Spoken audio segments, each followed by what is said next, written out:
This Persian thy gods are good to thee. Try yet again, O Captain. Double or quits? No more. I'm not in the vein.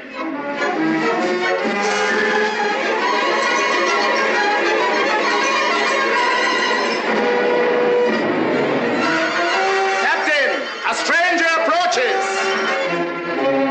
Stand! Who goes there? The bearer of evil tidings. Pass him in.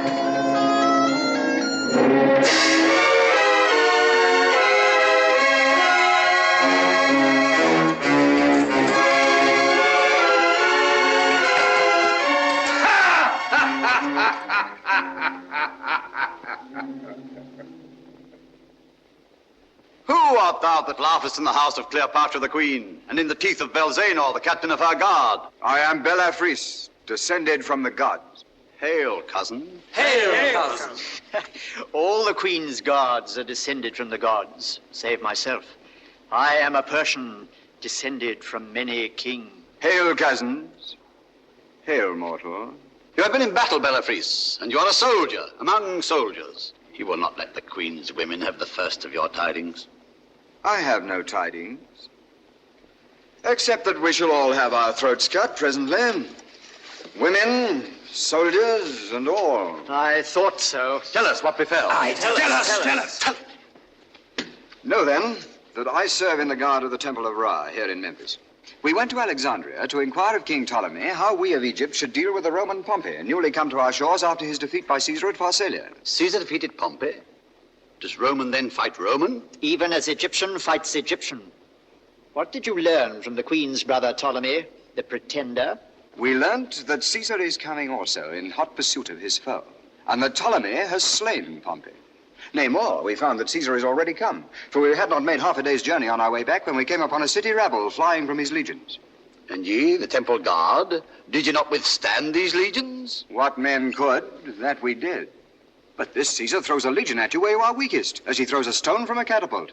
And that legion is as a man with one head, 1,000 arms, and no religion. I have fought against them, and I know. Were you frightened, cousin? No, cousin, but I was beaten. Could ye not die? There was no time. All was over in a moment. But now I am come to warn you that you must open your gates to Caesar, for his advance guard is scarce an hour behind me, and there is not an Egyptian warrior left standing between you and his legion. War lost! Lead into the door, quick! Now this news will run through the palace like fire through stubble. What shall we do to save the women from the Romans? Why not kill them? Because we should have to pay blood money. Better let the Romans kill them. It's cheaper. Oh, subtle one, oh, serpent. But your queen. True, we must carry off Cleopatra. I will take her on the crupper of my horse. What's the matter now? The sacred white cat has been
Sphinx, salutation from Julius Caesar. I have wandered in many lands, seeking the lost region from which my birth into this world exiled me. and the company of creatures such as I myself. I found flocks and pastures, men and cities, but no other Caesar. No air native to me, no man kindred to me. None who can do my day's deed or think my night's thought. In the little world yonder, Sphinx, my place is as high as yours in this great desert. Only I wander, and you sit still. I conquer, and you endure. I work and wonder. You watch and wait. Sphinx, you and I, strangers to the race of men, are no strangers to one another. Have I not been conscious of you and of this place since I was born? Rome is a madman's dream. This is my reality. My way hither was the way of destiny. But I am he of whose genius you are the symbol. Part brute, part woman, and part God. Nothing of man in me at all. Have I read your riddle, Sphinx? Old gentleman. Immortal gods. Old gentleman, don't run away. Old gentlemen, don't run away. This to Julius Caesar. Old gentleman.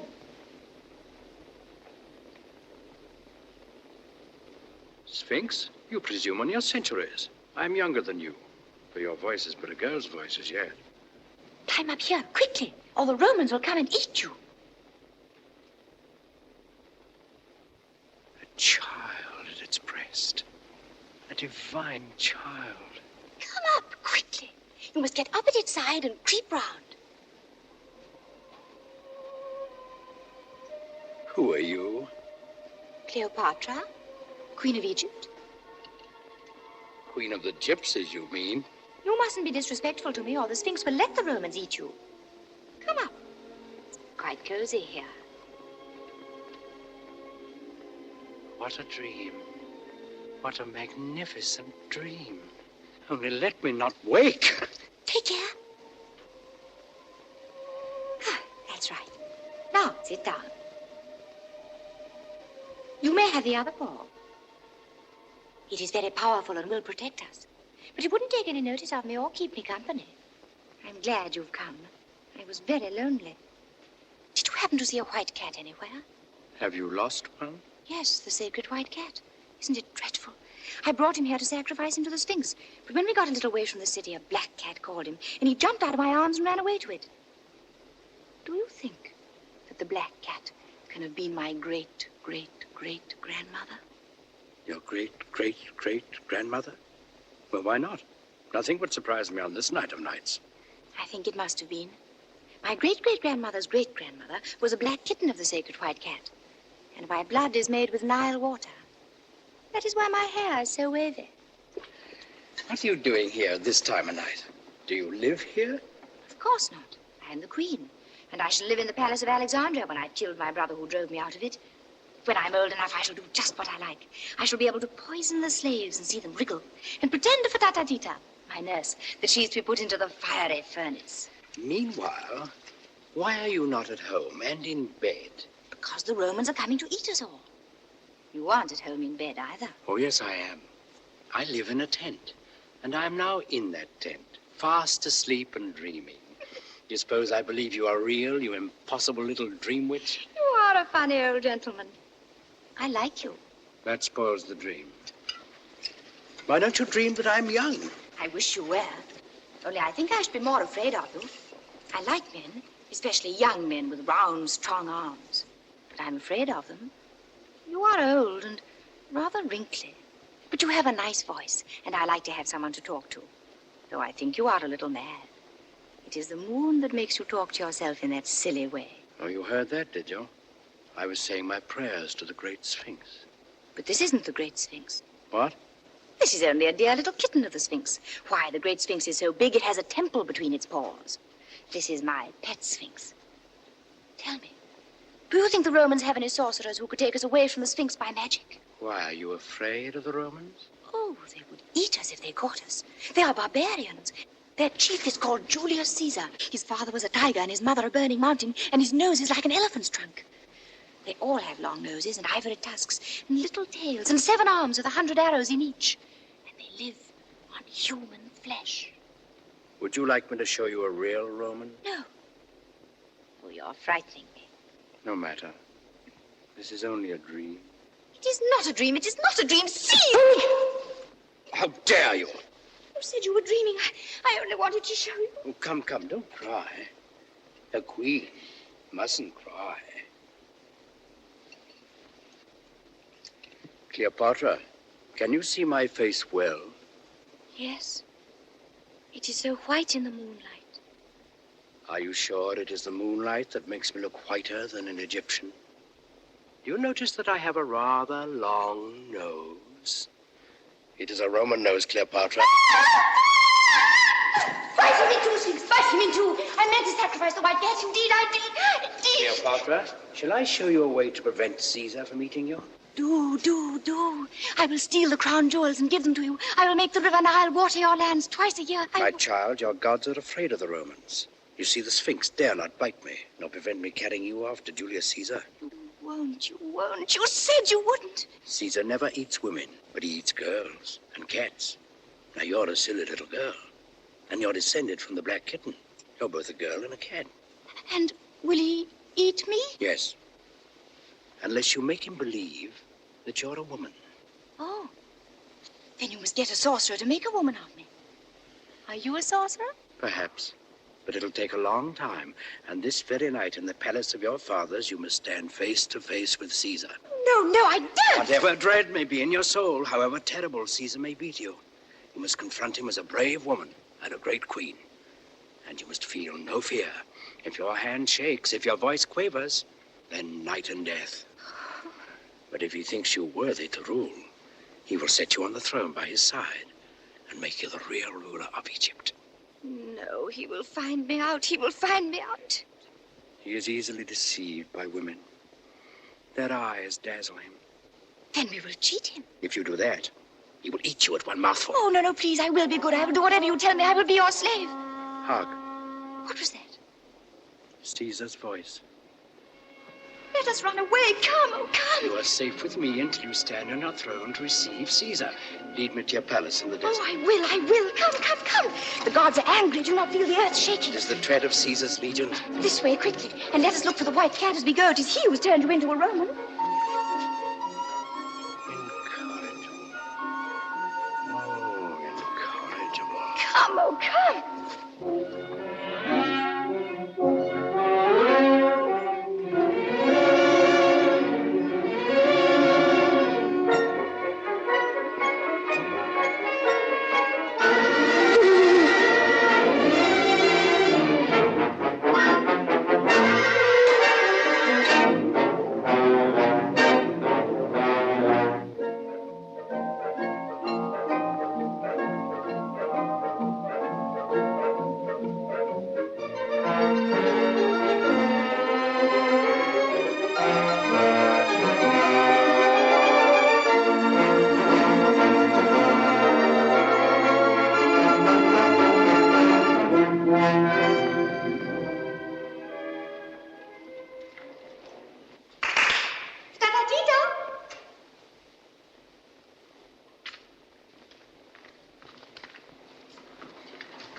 What place is this?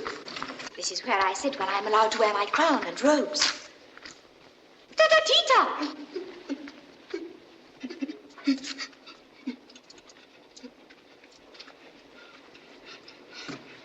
Order the slave to light the lamps.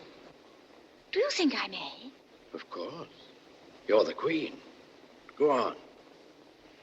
Light all the lamps. Stop!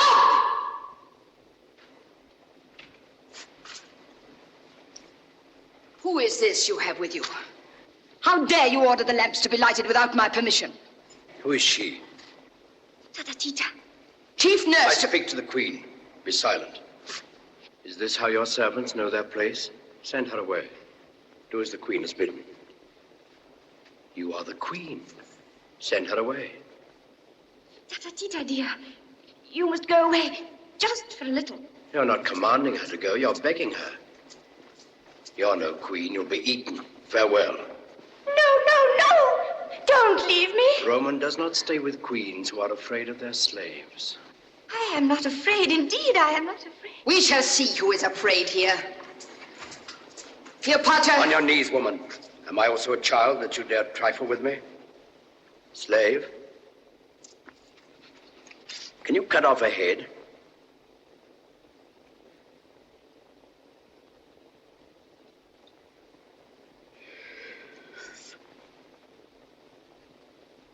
Have you remembered yourself, mistress? Oh, Queen, forget not thy servant in the days of thy greatness. Go. Be gone. Go away. Give me something to beat her with. So, you scratch kitten, do you? It must be somebody. I will beat him.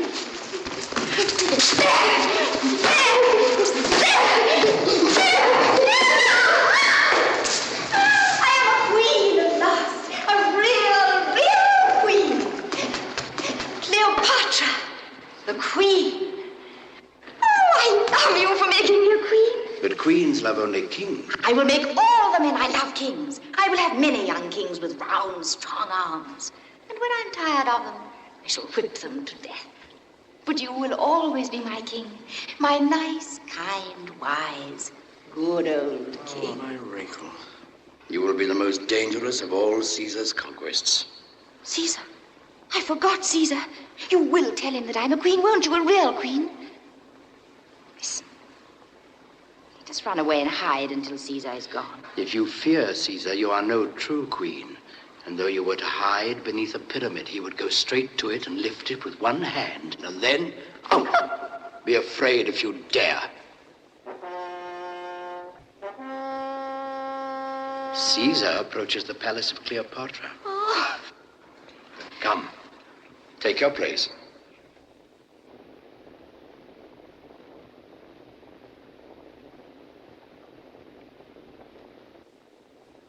Oh there, Tita Tota. How'd you call your slaves? Clap your hands.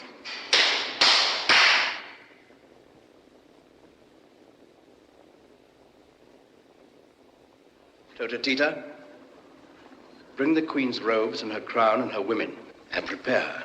Yes, the crown for Tatatita. I shall wear the crown. For whom must the queen put on her state? For a citizen of Rome, a king of kings. How dare you ask questions? Go and do as you are told.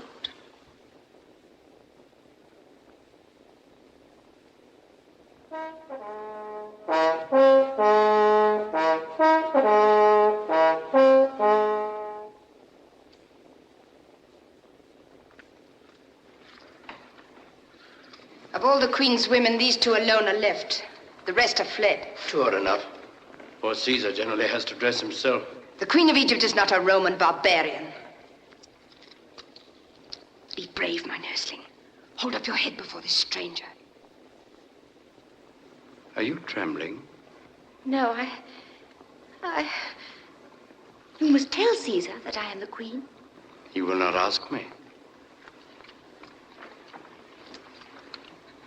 He will know Cleopatra by her pride, her courage, her majesty, and her beauty.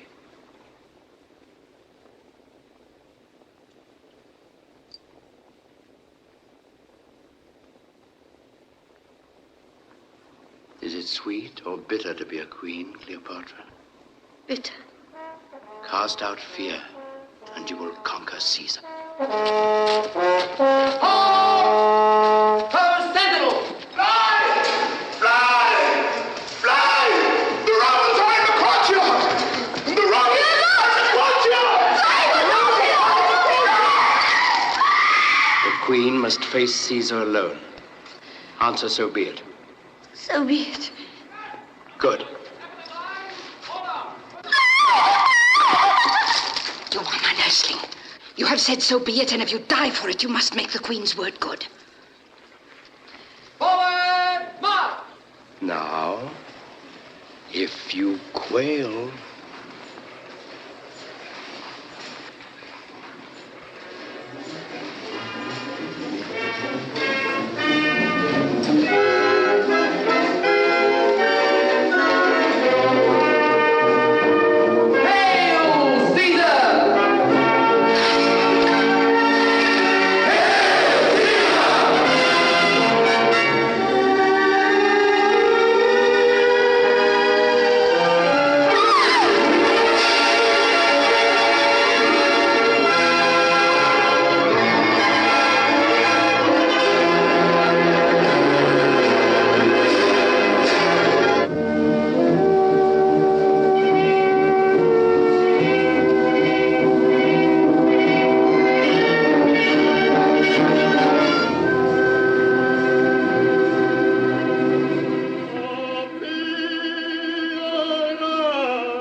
chair for our second in command, Rufio.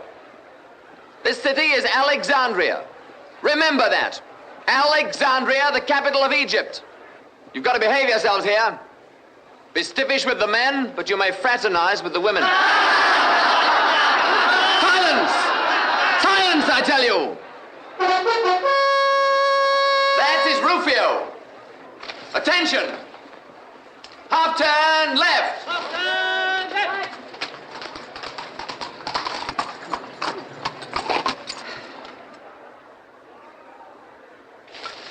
Centurion. Sir. See that building? That's the Royal Palace. Caesar's in there. I'm going now to join him. Keep a platoon of picked men within call. They may be wanted. Picked men, you understand? Yes, sir. What are these Romans? Peasants brought up to scare crows, sons of smiths, millers, and tanners. And are we not nobles, consecrated to arms, descended from the gods? The gods are not always good to their poor relations. Oh, subtle one, oh serpent. 16, 18, 24. Let us wait and take sides with the winner. Ptolemy. Cleopatra. Cleopatra or Ptolemy? The king of Egypt has a word to speak. Please, for the king's word.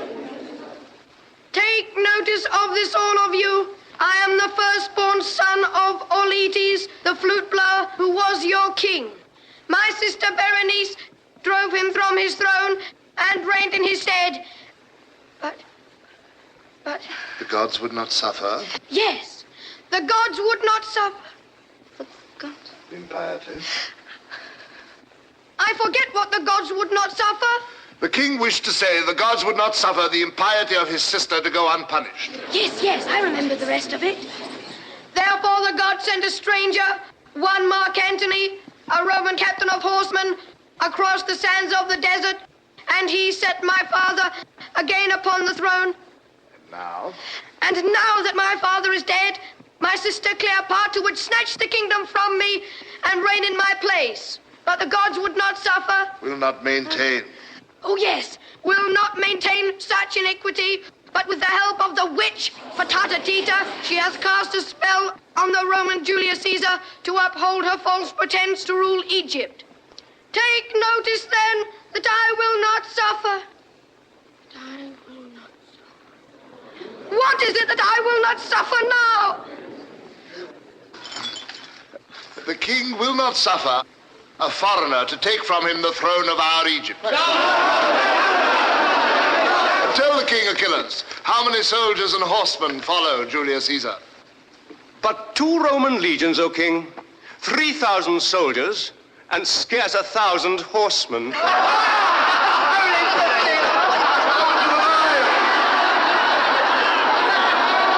Peace, ho! Caesar approaches.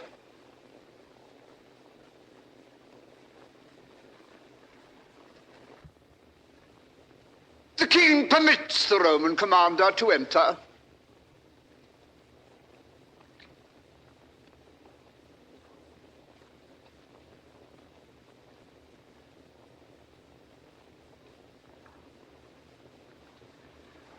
Which is the king, the man or the boy? I am Pothinus, the guardian of my lord, the king. So you're the king. Dull work at your age. Eh? Your servant, Pothinus. And this gentleman? Achilles, the king's general. Ah, a general. I am a general myself, but I began too old. Health and many victories, Achilles. As the gods will, Caesar. And you, sir, are... Theodotus, the king's tutor. So, you teach men how to be kings, Theodotus. That is very clever of you. And, this place? The council chamber of the chancellors of the king's treasury, Caesar. That reminds me. I want some money. The king's treasury is poor, Caesar. Yes, I notice there is but one chair in it. Bring a chair there, some of you, for Caesar. Caesar? Oh, no, my boy. That is your chair of state.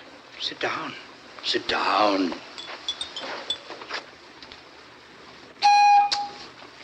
A chair for Caesar.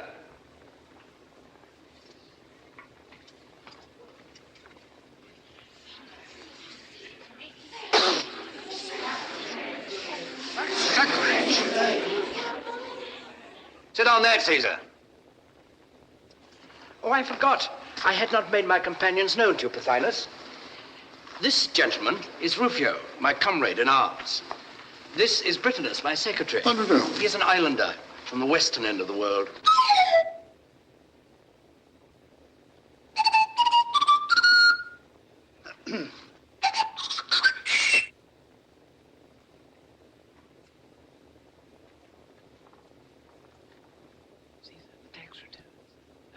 As you predicted. Now, Pothinus, to business. I want 16,000 talents.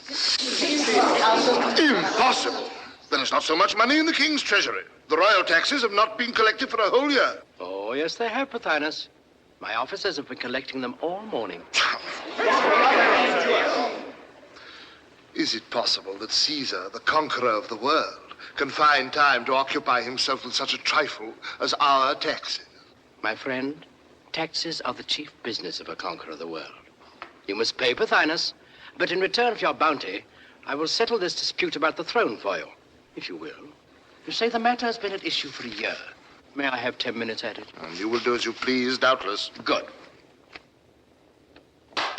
But first, let us have Cleopatra here. Cleopatra? She is not in Alexandria. I think she is. Call Tota Tita. Oh, there, Tita Tota! Who pronounces the name of Tatatita, the Queen's chief nurse? No one can pronounce it Tota, except yourself. Where's your mistress? Will the Queen favor us with her presence for a moment? Am I to behave like a queen? Yes. You may go, Tatatita.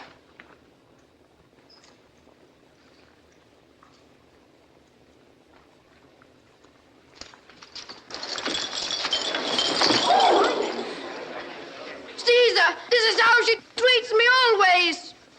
If I am king, why is she allowed to take everything from me? You are not to be king, you little crybaby. You are to be eaten by the Romans. Come here, my boy, and stand by me.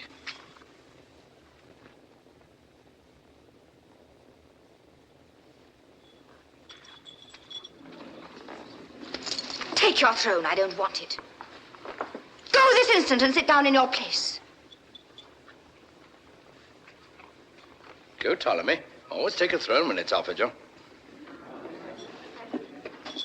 Now, Pothinus. Aren't you going to speak to me? Be quiet. Open your mouth again before I give you leave, and you shall be eaten. I am not afraid. A queen must not be afraid. Eat my husband there if you like. He's afraid. Your husband? What do you mean? That little thing. Husband. Caesar, you're a stranger here and do not know our laws. The kings and queens of Egypt may not marry except with their own royal blood. Ptolemy and Cleopatra are born king and consort, just as they're born brother and sister.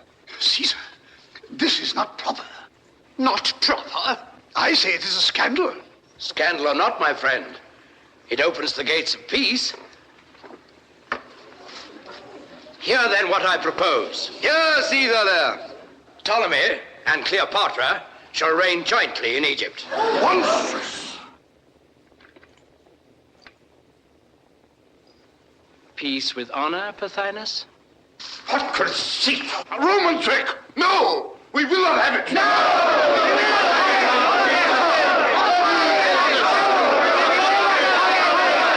Caesar, be honest! The money you are demanding is the price of our freedom. Take it and leave us to settle our own affairs. Yes, go back to your own country. Egypt belongs to us, not to you. Egypt for the Egyptians!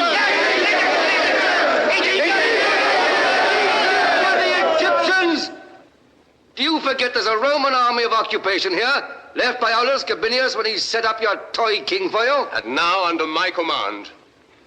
I am the Roman general here, Caesar. And also the Egyptian general, eh?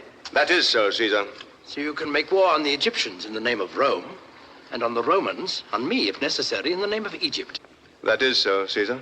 And which side are you on at present, if I may presume to ask, General? On the side of the right. And of the gods. How many men have you? That will appear when I take the field. Are your men Romans? If not, it doesn't matter how many there are. Insolent! We shall see, my friends. course. It is useless to try to bluff us, Rufio. Caesar has been defeated before, and he may be defeated again. What can you do with 4,000 men? And what will you do without money? Away with you! Go back to your den.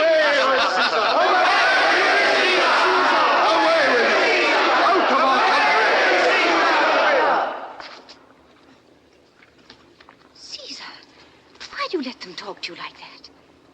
Are you afraid? Well, my dear, what they say is quite true. But if you go away, I shall not be queen. I shall not go away until you are queen.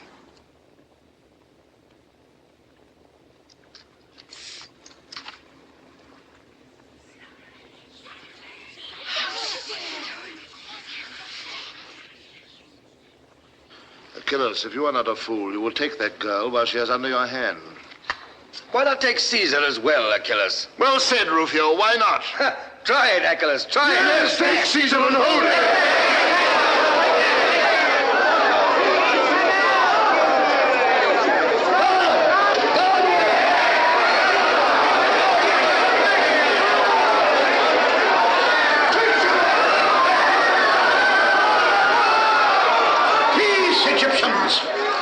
You are Caesar's prisoners. All of you. Oh, no, by no means. Caesar's guests, gentlemen. Caesar's guests. Won't you cut their heads off? What, cut off your brother's head? Why not? He'd cut off mine if he got the chance. Wouldn't you, Ptolemy? I would. I will, too, when I grow up. Caesar, if you attempt to detain us... You will succeed, Egyptian. Make up your mind to that. The road to Rome is open, and you shall travel it, if Caesar chooses. I could do no less, Pothinus, to secure the retreat of my own soldiers. I am accountable for every life among them. I am the king's guardian. I stand on my right here. Where is your right? It is in Rufio's scabbard, my friend. I may not be able to keep it there much longer. And this is Roman justice. Not Roman gratitude, I hope. Is Caesar's life of so little account to him that he forgets that we have saved it? My life, is that all? Your life, your laurels, your future. I can call a witness to prove that but for us, the Roman army of occupation led by Pompey, the greatest soldier in the world, would now have Caesar at its mercy. Ho there, Lucius Septimius! Come forth and testify before Caesar. No. Yes, I say. Let the military tribune bear witness. Lucius Septimius!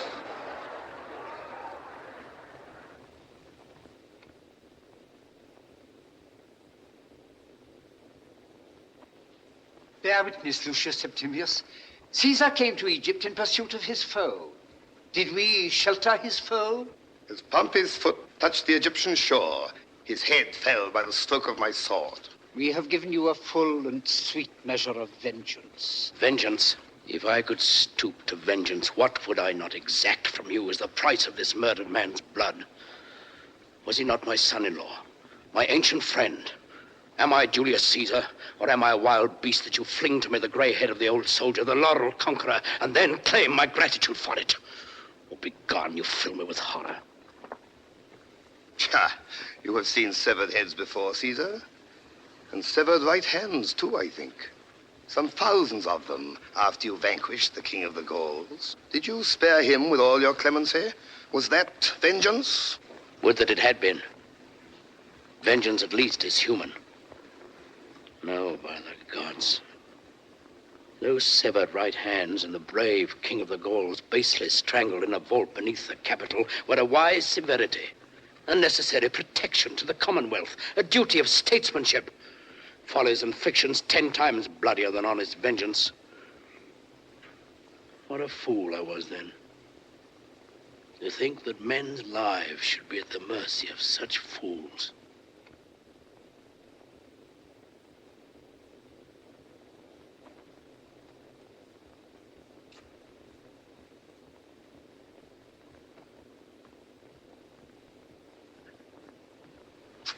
Lucius Septimius, pardon me. Why should the slayer of the king of the Gauls rebuke the slayer of Pompey? You are free to go, all here in this palace. Free? Achilles, his army, renegades and all? Free, Rufio. Lucius Septimius, you're free to go with the rest. Or stay if you will, and I'll find a place for you in my service. The odds are against you, Caesar. I go.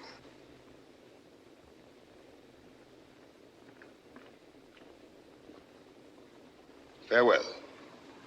Come, Vatinus, Achilles, whilst there is yet time.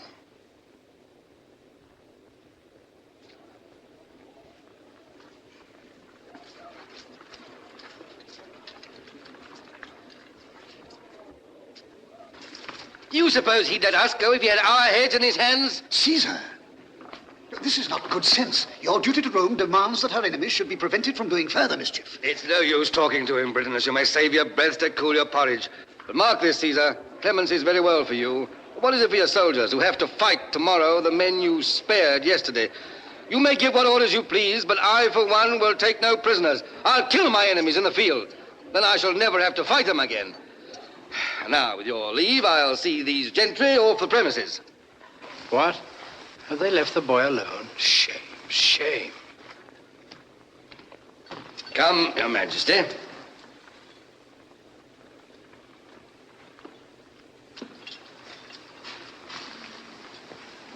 Is he turning me out of my palace?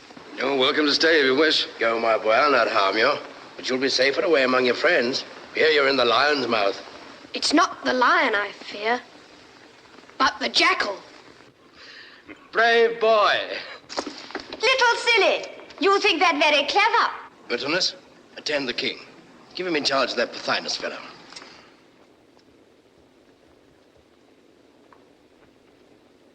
And this piece of goods. What's to be done with her? However, I suppose I may leave that to you.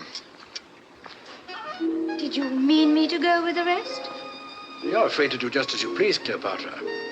Then you don't care whether I stay or not. Of course, I'd rather you stayed. Much rather? Much rather. Then I consent to stay, because I am asked. But I do not want to mind.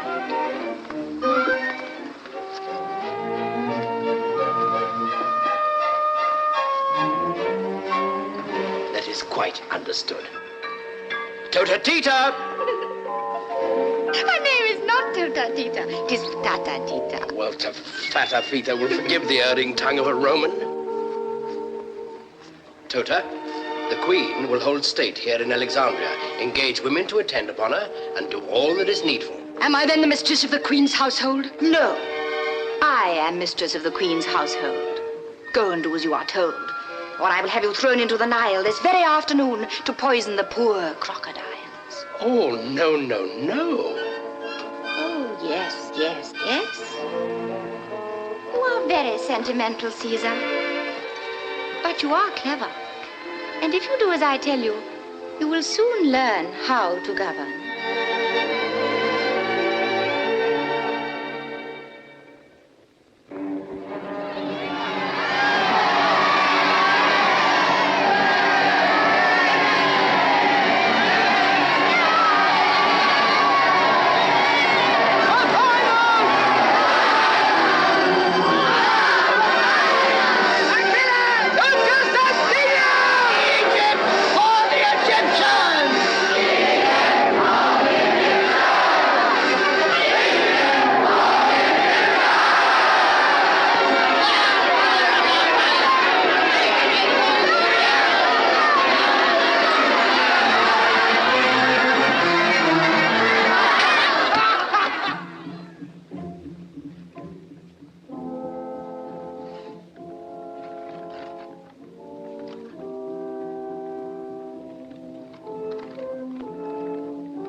Your barley water, Caesar.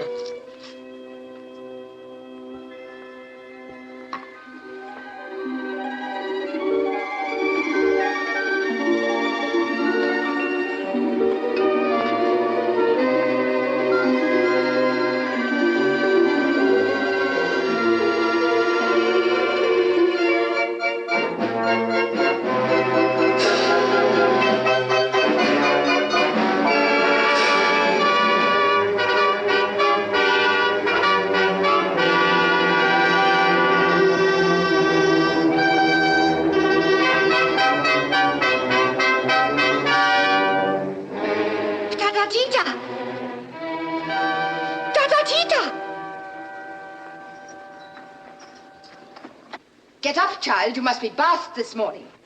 No. I had my month's bath the day before yesterday. In future, you must have a bath every day. No, I should die of it. You must. Your life is changed. You are still my child, but to all others, you are now a grown woman and a queen. Yes, I am a queen. Tata, what will Caesar do with me? Ask rather what you will do with him. Oh, my child, you have charmed him. You are safe, you are powerful. I will guide you until you learn how to guide yourself. Fear nothing.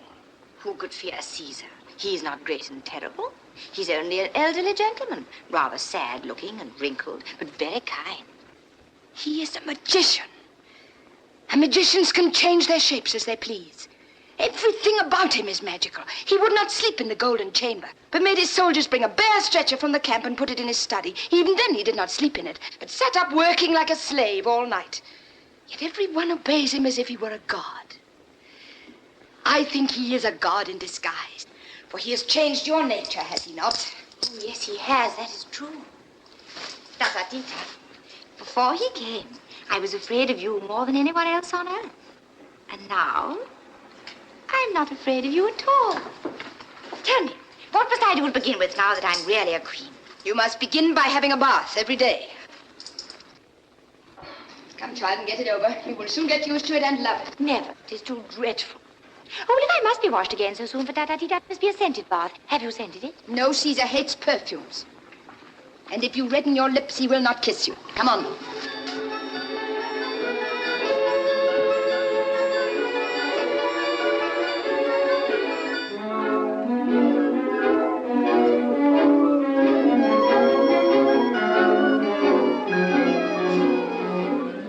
He must indeed be a god. For only a god could be so unlike a man.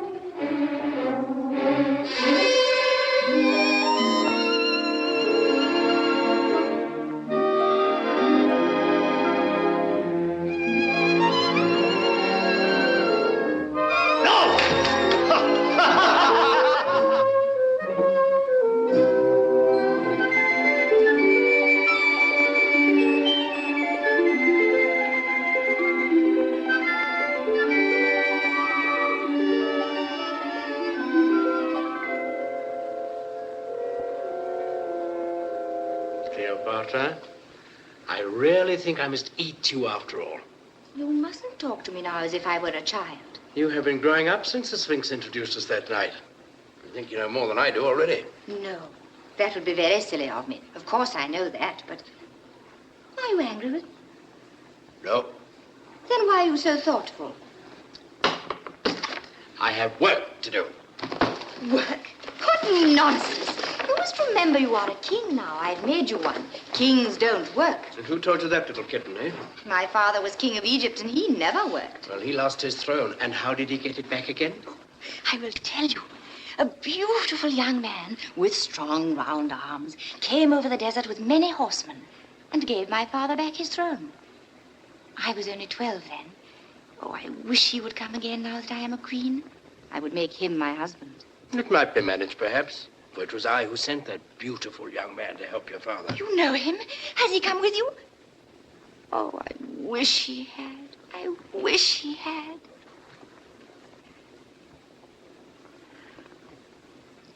He is many, many years younger than you, is he not? He is somewhat younger. Would he be my husband, do you think, if I asked him? Very likely. But I shouldn't like to ask him. Could you not persuade him to ask me without knowing that I wanted him to? My poor child. Why do you say that as if you were sorry for me? Does he love anyone else? I'm afraid so.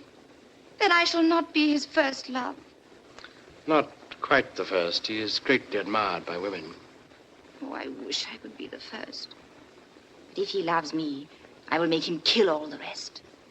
Tell me, is he still beautiful? Do his round, strong arms shine in the sun like marble? He is in excellent condition, considering how much he eats and drinks. Oh! You mustn't say common earthly things about him. I love him. He is a god. What is his name? His name is Mark Antony. Mark Antony.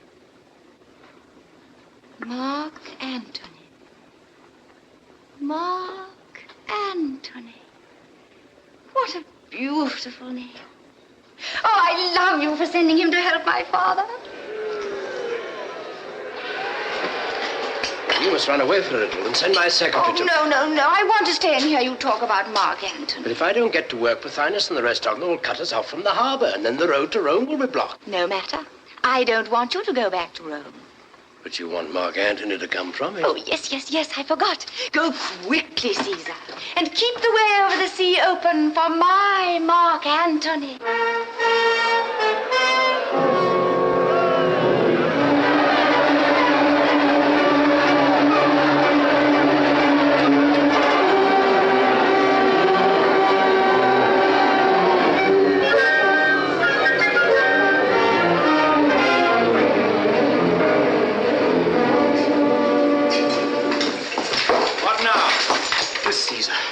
Two of my comrades killed in the marketplace. Why? There's an army come to Alexandria, calling itself the Roman army. The Roman army of occupation. Commanded by one Achilles. Well? The citizens rose against us when the army entered the gates. They set upon us. I cut my way out. Good, I'm glad to see you alive. Rufio, we're besieged. What, already? Caesar! Yes, I know. Combat, give the word to turn out on the beach and stand with the boats. Get your wound attended to. Britain, let's go with them. Rufio? We have some ships in the West Harbor. Burn them. Burn them? Take every boat we have in the East Harbor and seize the Pharos, that island with the lighthouse.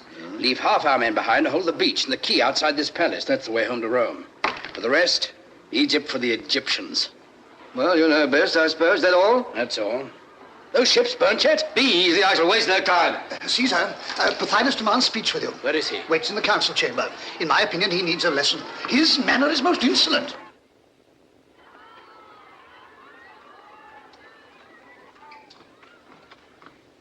Well, Pothinus? I have brought you our ultimatum, Caesar. Ultimatum? The door was open. You should have gone out through it before you declared war. You're my prisoner now. Aye, your prisoner. Do you know that King Ptolemy, with an army outnumbering your little troop by 100 to 1, is in possession of Alexandria? Well, get out of here if you can. And tell your friends not to kill any more Romans in the marketplace. Otherwise, my soldiers, who do not share my celebrated clemency, will probably kill you. Pass the word to the guard. Pothinus is now prisoner. Bitterness, fetch my armor.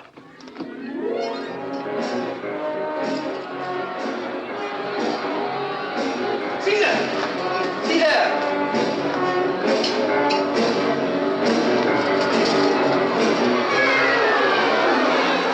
What? The ship's ablaze already? Impossible. It's not my doing. The Egyptians have saved me the trouble. They've captured the West Harbor. In the East Harbor, the lighthouse, Rufio. Can I embark a legion in 5 minutes? The first cohort's already on the quay. If you want faster work, well, come and do it yourself. Patience, Rufio, patience. Patience? Who's impatient here, you or I? Forgive me, Rufio, and hurry them as much as you can. Help! Help! Help! Help! Woe, alas! Woe, alas! Help! Woe! Woe! Woe! Woe! Help! Help! Help! Who is slain? Slain, worst of the death of 10,000 men. Loss irreparable to mankind. What's happened, man? The fire has spread from your ships. The library of Alexandria is in flames. Is that all, Rufio? Is Britannicus asleep? I sent him for my armor an hour ago. Britannicus! Britannicus! Britannicus! Caesar, will you go down to posterity as a barbarous soldier, too ignorant to know the value of books? Theodotus, I'm an author myself. Good.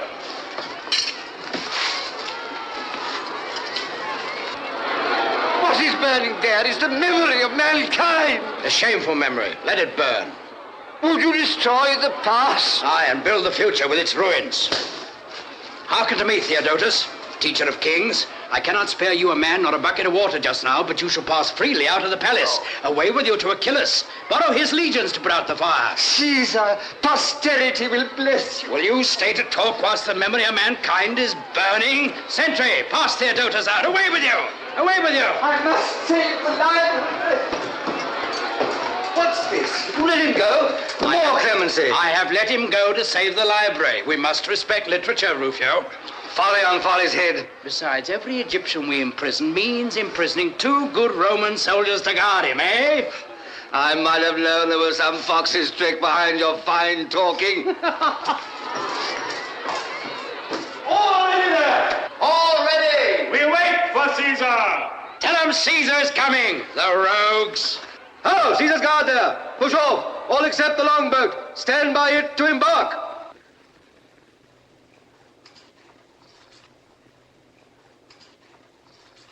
I am going to dress you, Caesar. Sit down. Caesar, this is not proper. These Roman helmets are so becoming.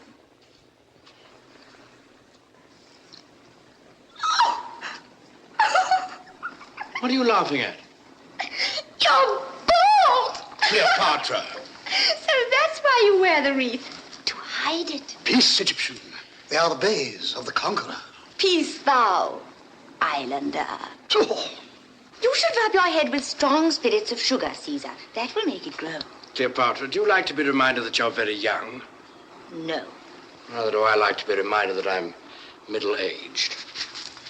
Now.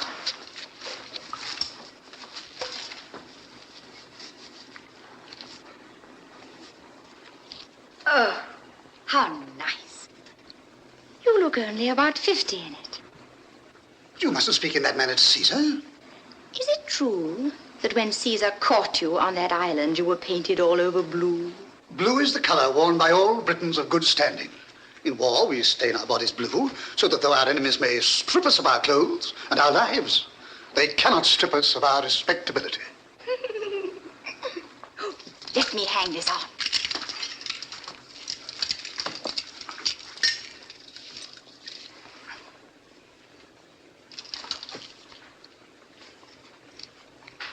Now, you look splendid. Now, Caesar, have you done talking?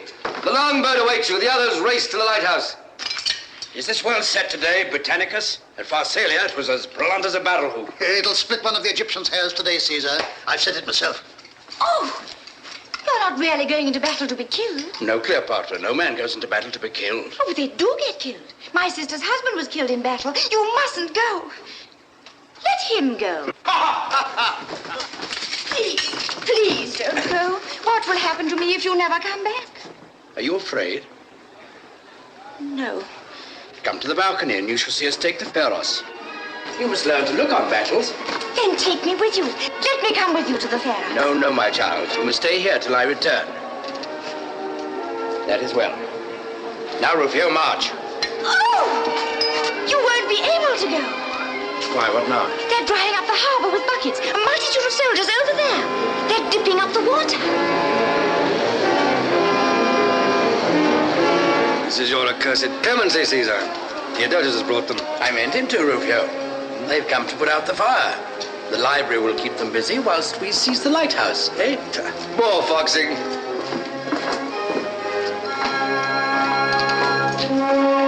Caesar! Cleopatra, if all goes well, I shall be back this evening.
Centurion, I am Apollodorus, the Sicilian.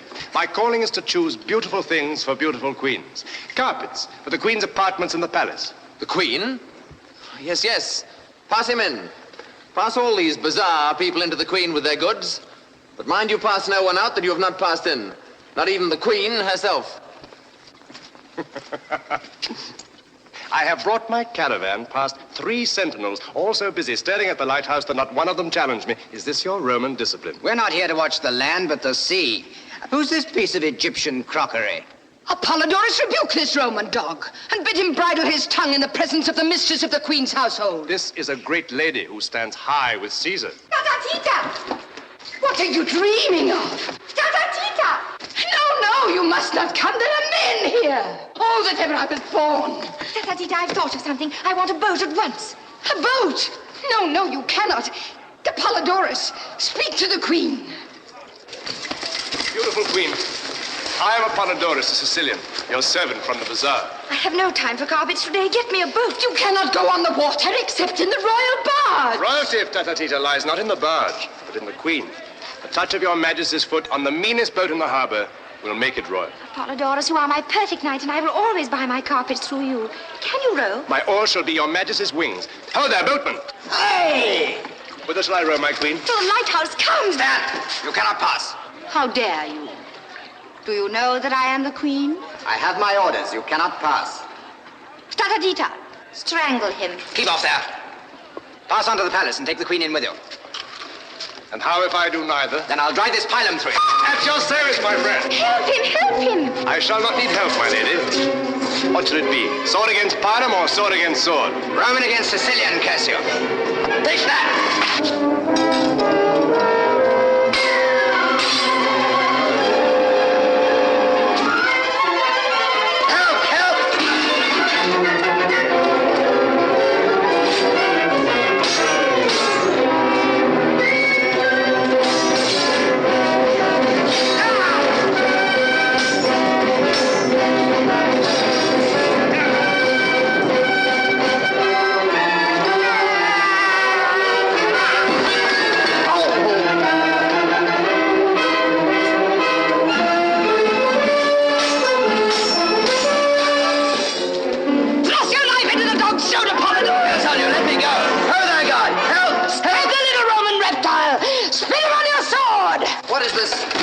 Soldier. This old woman's dangerous. She's as strong as 3 men. Centurion, he would have slain the queen. So I would sooner than let her pass. Cleopatra, I am loath to offend you, but without Caesar's express orders, I dare not let you pass beyond the Roman lines.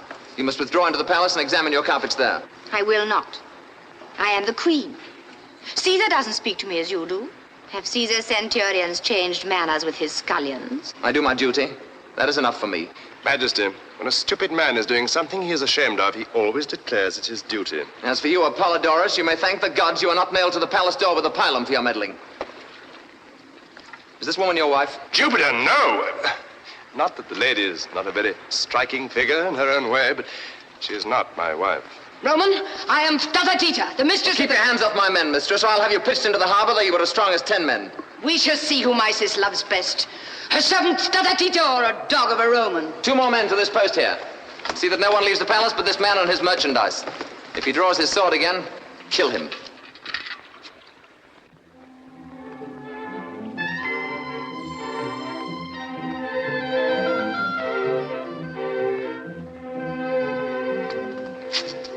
Get about your business.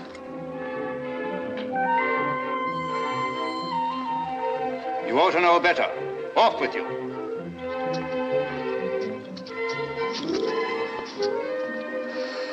Do not tantalize a poor man.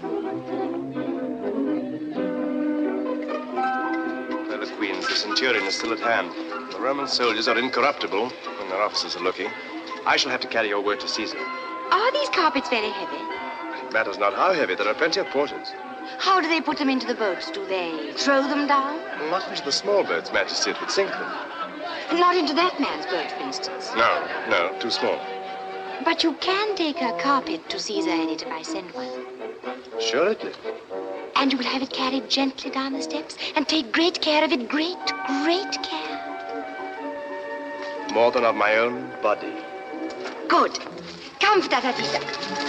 No, Apollodorus, you must not come. I'll choose my carpet myself. You must wait here. Follow this lady. Obey her. This way.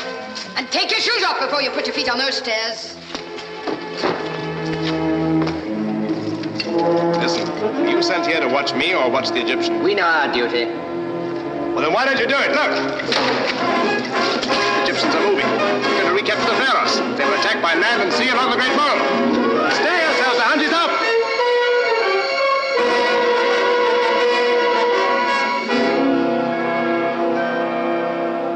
Centurion, reinforce the platoons on the mole. Yes, sir.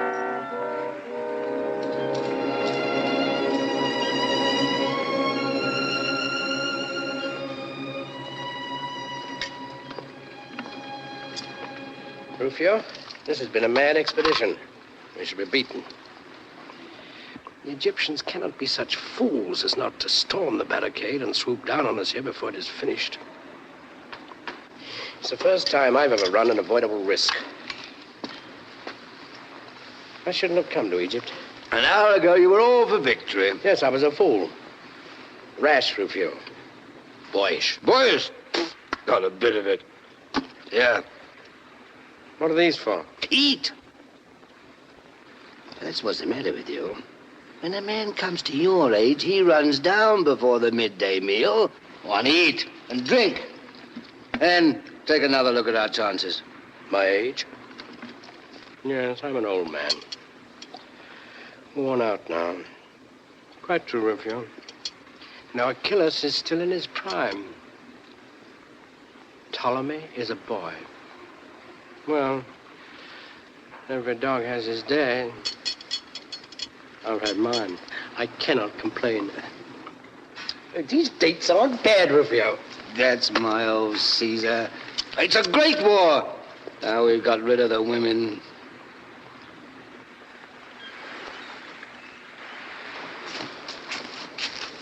You again? Keep your distance. Come within a yard of me, you old crocodile, and I'll give you this in your jaw. Peace, Roman fellow. You are now single-handed. Apollodorus, this carpet is Cleopatra's present to Caesar. It has rolled up in it 10 precious goblets of the thinnest Iberian crystal and 100 eggs of the sacred blue pigeon. On your honor, let not one of them be broken. On my head be it. Lay it carefully into the boat. Those eggs of which the lady speaks must weigh more than a pound apiece. This boat is much too small for such a load. Yes, yes, Lord! Ah, thou injurious porter. Oh, thou unnatural son of a she-camel. My boat can carry 5 men. Shall it not carry your lordship and a bale of pigeons' eggs? Oh, thou mangy dromedary. The gods shall punish thee for this envious wickedness. I cannot quit this vale now to beat thee, but another day I will lie in wait for thee. Peace there, all of you! In the name of the gods, Apollodorus, run no risks with that bale. Fear not, thou venerable grotesque. I guess its great worth. Into the boat with it gently, my sons, my children. Gently, dogs! So, 'tis well. Do not step on it! Do not step on it! Be not excited, mistress. All is well. Oh, thou brute beast, thou hast given my heart a turn. Here. You hungry one? Robber of the poor. It's not enough! Oh, bounteous prince. Oh, Lord of the Bazaar. Oh, favored of the gods. Oh, father to all porters of the market. Farewell, Perdita. I shall be at the lighthouse before the Egyptians. The gods speed thee. Farewell, valiant pilum pitcher. My heart, spread out thy wings, spread out thy wings, shake off thy heavy load of love.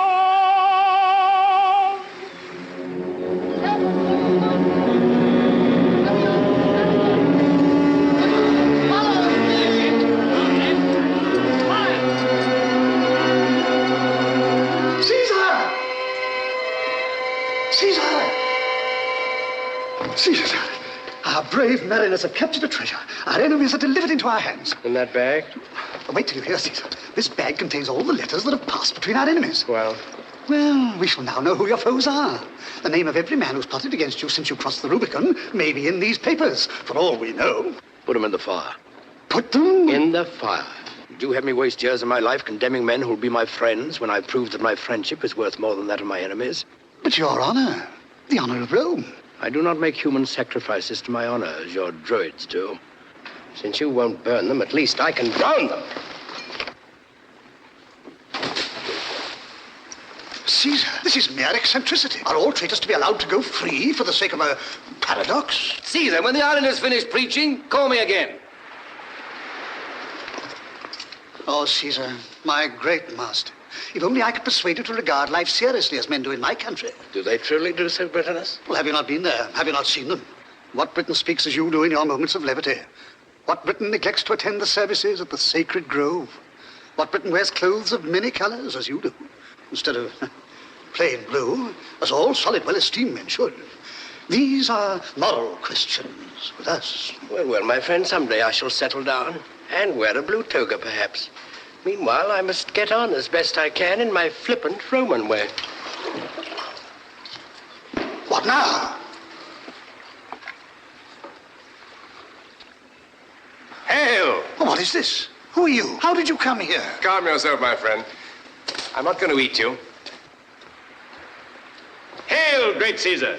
I am Apollodorus, a Sicilian, an artist. An artist? A vagabond? Peace, Mayor. Apollodorus is a famous patrician amateur. And I crave the gentleman's pardon. I understood him to say he was a professional. Welcome, Apollodorus. What is your business? First, to deliver to you a present from the Queen of Queens. Who is that? Cleopatra of Egypt. Apollodorus, this is no time for playing with presents. Pray you go back to the Queen and tell her that if all goes well, we shall return to the palace this evening. Caesar, I cannot return. As I approached the lighthouse, some fool threw a great leathern bag into the sea. It broke the nose of my boat. I had hardly time to get to the shore before my poor little cockleshell sank. I am sorry, Apollodorus. The fool shall be rebuked. Well, well, what have you brought me? The Queen will be hurt if I don't look at it. Caesar, have we time to waste on this trumpery? The Queen's only a child. Just so. That's why we mustn't disappoint her. Caesar, it's a Persian carpet, a beauty. And in it are, so I'm told, pigeon's eggs and crystal goblets and fragile precious things. I dare not from my head have it carried up that narrow ladder from the causeway. Swing it up by the crane, then. The crane? Oh, Caesar, I have sworn to tender this bale of carpet as I tender my own life. Then let them swing you up at the same time. If the chain breaks, you and the pigeon's eggs will perish together. Is Caesar serious? Well, his manner is frivolous. It's because he's an Italian, but he means what he says. Serious or not, he spake well. Give me a squad of soldiers to work the crane. No, it's worked by an elderly Tyrian and his son. A well-conducted youth of 14. What?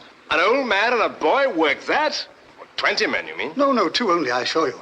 They have counterweights and a machine with boiling water, which I don't understand. So it isn't a British design. Leave the crane to me. Go and await the descent of the chain. Good.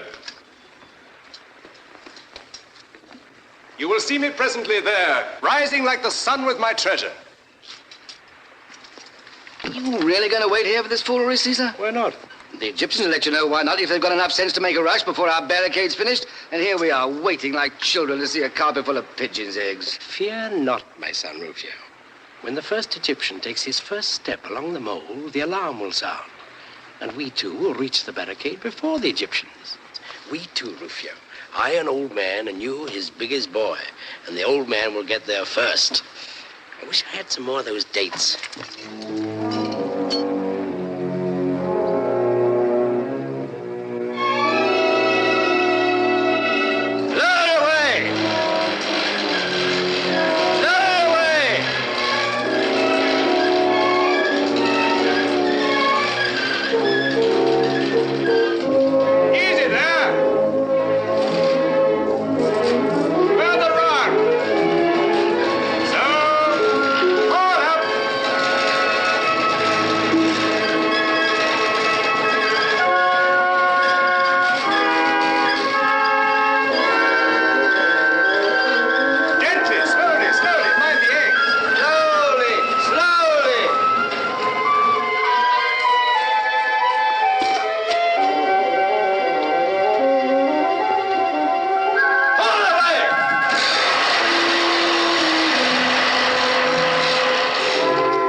Let Caesar see.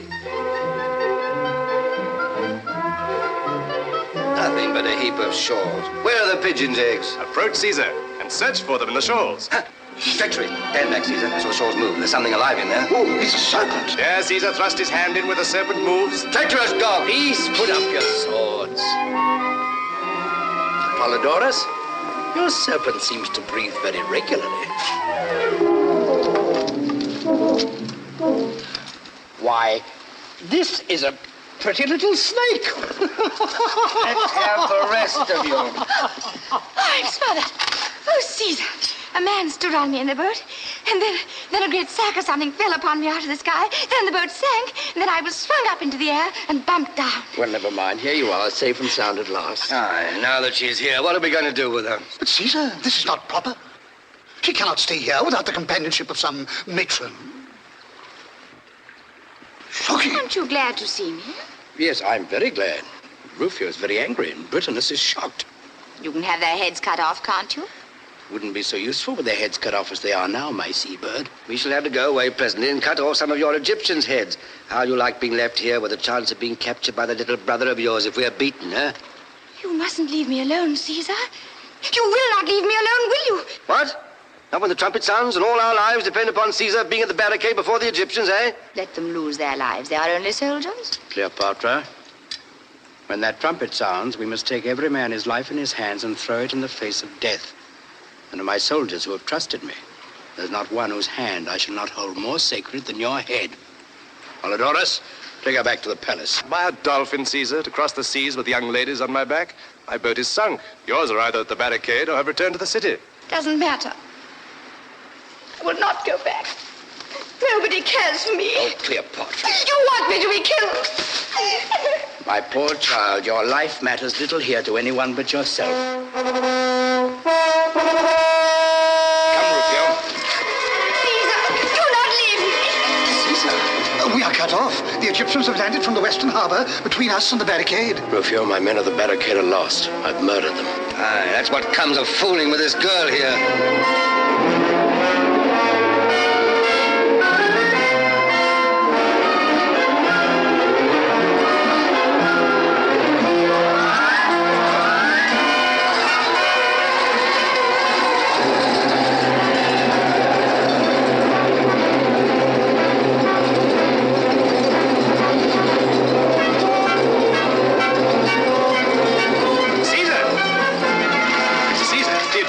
Defend ourselves here. But I thrown the ladder into the sea. They can't get in without it. And we can't get out. Have you thought of that? Not get out? Why not? You have ships in the East Harbor.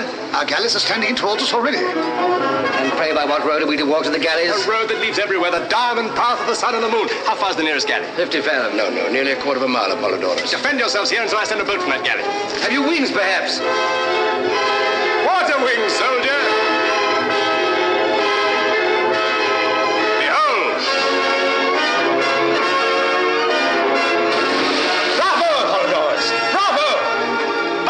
I will do that too. Prisoners. Are you mad? You shall not. Why not? Can I not swim as well as he? Can an old fool dive and swim like a young one? Old? Rufio, you forget yourself. I'll race into the galley for a week's pay, Father Rufio. Me! What is to become of me? I'll carry you on my back to the galley like a dolphin. Rufio, when you see me rise to the surface, throw her in. No, I shall be drowned. And then in with you after her, both of you. Caesar, I am a man and a Briton, not a fish. I must have a boat. I can't swim. Neither can I. Stay here then, Britannicus, until I recapture the lighthouse. I'll not forget you. Now, Rufio, have you made up your mind to this folly? Egyptians have made it up for me, and mind where you jump. I don't want you in the small of my back as I come up. One last word, Caesar. Do not let yourself be seen in the more fashionable part of Alexandria until you've changed your clothes. Oh, Apollodorus! The white upon the blue above is purple on the green below! Let me see! He'll be drowned!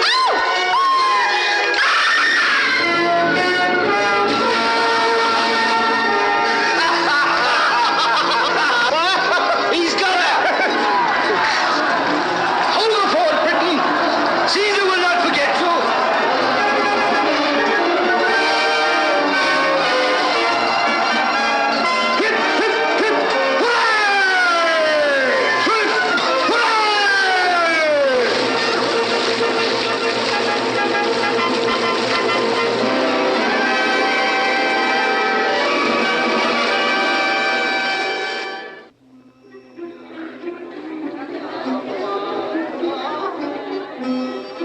Another royal banquet? In Caesar's honor?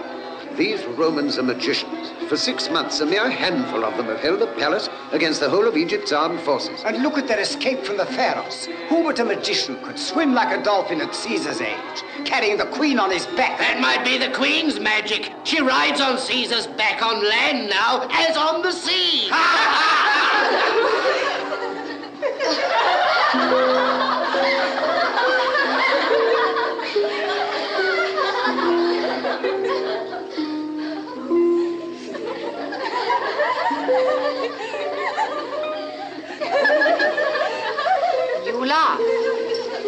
Take care. Take care. I will find out someday how to make myself served as Caesar is served. Old hook-nose. Silence! Do you know why I allow you all to chatter impertinently just as you please, instead of treating you as Patata Tita would treat you if she were queen? Because you try to imitate Caesar in everything. And he lets everyone say what they please to him. No.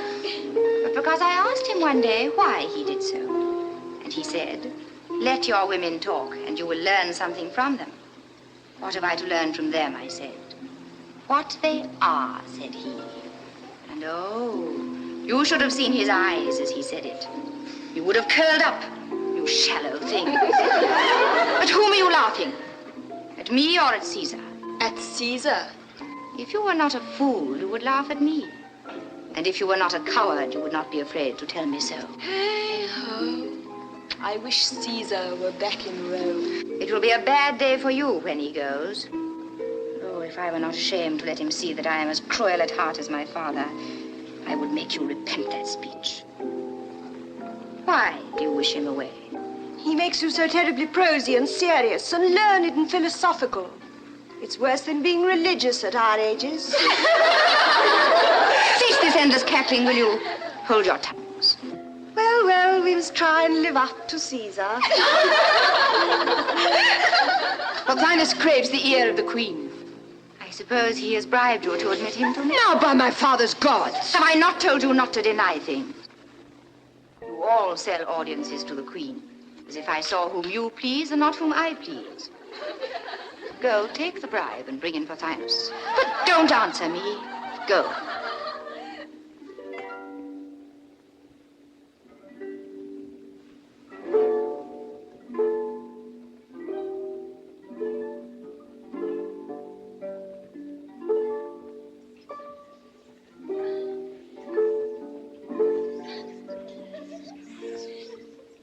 I want to learn to play the harp with my own hands. Caesar loves music. Can you teach me? Assuredly. I and no one else can teach the Queen. All other teachers are quacks. I have exposed them repeatedly. Good, you shall teach me. How long will it take? Not very long, only 4 years. Your Majesty must first become proficient in the philosophy of Pythagoras, and then... Has she become proficient in the philosophy of Pythagoras? Oh, she is but a slave. She learns as a dog learns. Well, then, I will learn as a dog learns, for she plays better than you. You shall give me a lesson every day for a fortnight. After that, whenever I strike a false note, you shall be flogged. If I strike so many that there is no time to flog you, you shall be thrown into the Nile to feed the crocodiles. Give the girl a gold piece and send them away. Yeah, but true art cannot be thus forced. What is this? Answering the Queen, forsooth, out with you.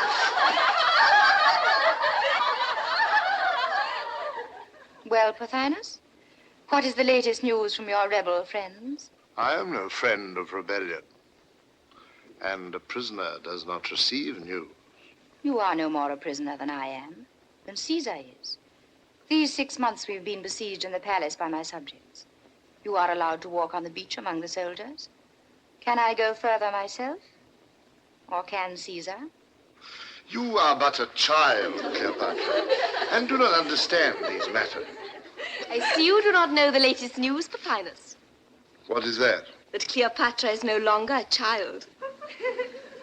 Shall I tell you how to grow much older and much, much wiser in one day? I should prefer to grow wiser without growing older. Well, go up to the top of the lighthouse and get someone to take you by the hair and throw you into the sea. She is right, Pothinus. You will come to the shore with much conceit washed out of you. Begone, all of you. I will speak with Pothinus alone.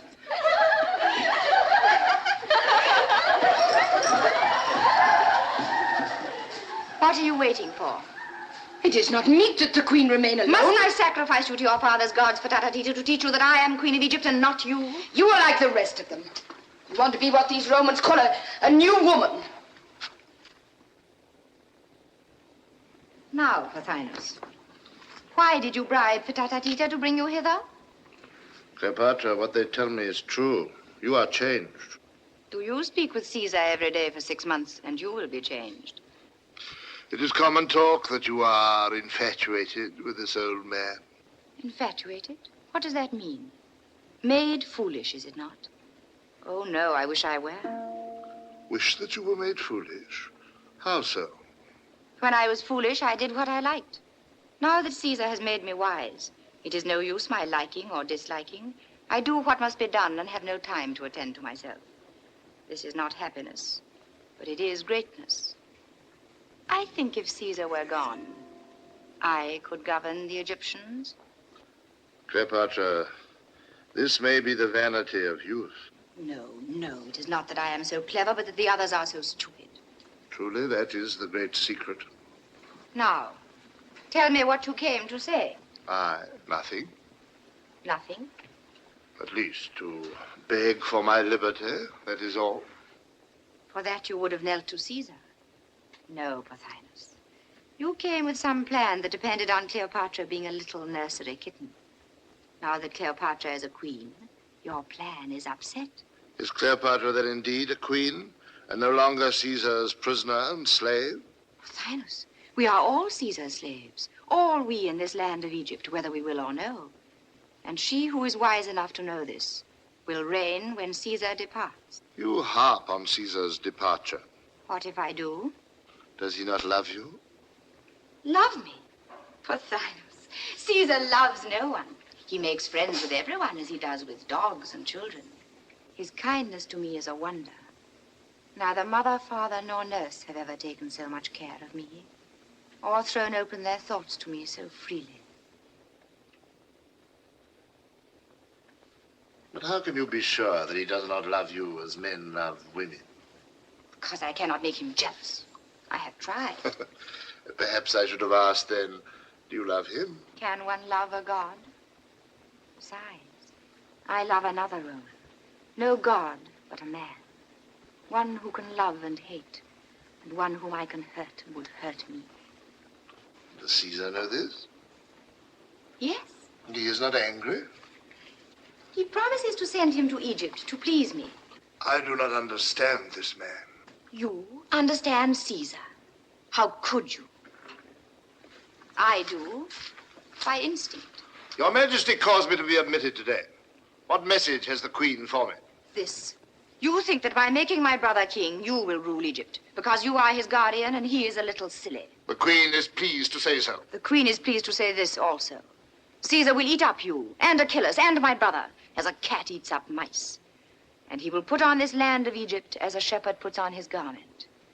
And when he has done that, he will return to Rome and leave Cleopatra here as his viceroy. That he shall never do.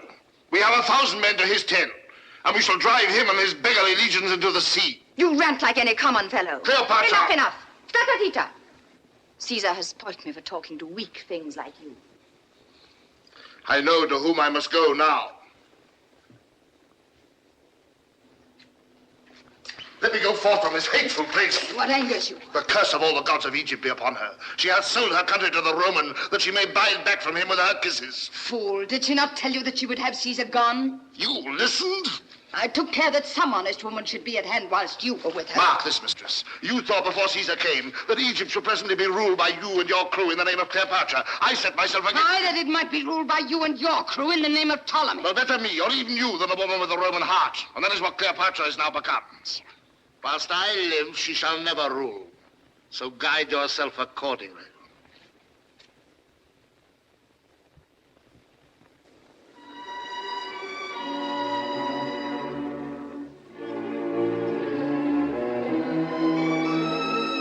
Wait here. Here, Your Excellency.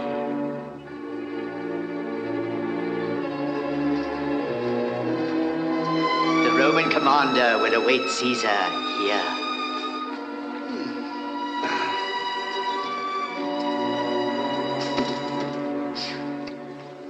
That was a climb. How high have we come? We are on the palace roof, O beloved of victory. Good. And the beloved of victory has no more stairs to get up. Caesar approaches.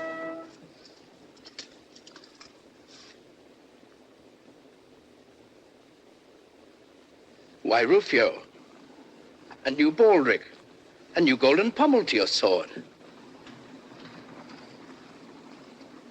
And you've had your hair cut. Oh, but not your beard. Impossible. Perfumed by Jupiter Olympus. Well, is it to please myself? No, Rufio, my son, but to please me, to celebrate my birthday. Your birthday. And you always have a birthday when there's a pretty girl to be flattered or an ambassador to be conciliated. Rufio. Oh, we had 7 of them in 10 months last year. Alas, Rufio, I shall never break myself of these petty deceits. Have you noticed I'm before my time? Ah, I thought that meant something. What is it? Pothinus wants to speak to you. I advise you to see him. There's some plotting going on here among the women. Who is Pothinus? Oh, yes. Has he not escaped? No. Why not? Have I not told you always to let prisoners escape unless there are special orders to the contrary? Are there not enough mouths to be fed without his? Yes, and if you'd have a little sense and let me cut his throat, you'd save his rations. Anyway, he won't escape. He prefers to stay and spy on us. And you want me to see him? Oh, I don't want anything. I dare say you'll do what you like. Don't put it on me. Well.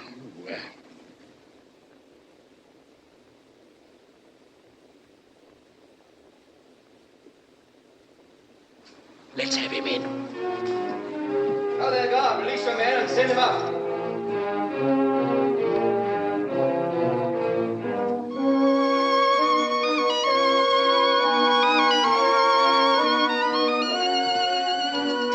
Who's to dine with us besides Cleopatra? Polydorus, the Sicilian. Oh, that popinjay. Come, the popinjay is an amusing dog. Tells a story, sings a song, and saves us the trouble of flattering the queen.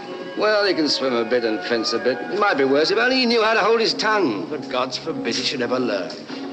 Ah, Pothinus. You're welcome. What's the news this afternoon? Caesar, I come to warn you of a danger and to make you an offer. Never mind the danger. Make the offer. Never mind the offer. What's the danger? Caesar, you think that Cleopatra is devoted to you. My friend, I already know what I think. Come to your offer. I will deal plainly. I know not by what magic you have been enabled to defend a palace and a few yards of beach against a city and an army. But we know now that your gods are irresistible and that you are a worker of miracles. I no longer threaten you. Very handsome of you indeed. So be it. You are the master. Yes, my friend. But what then? Spit it out, man. What have you to say? I have to say that you have a traitress in your camp. Cleopatra! The queen! Spit it out sooner, you fool. Now it's too late. What is he doing here? Just going to tell me something about you. You shall hear it.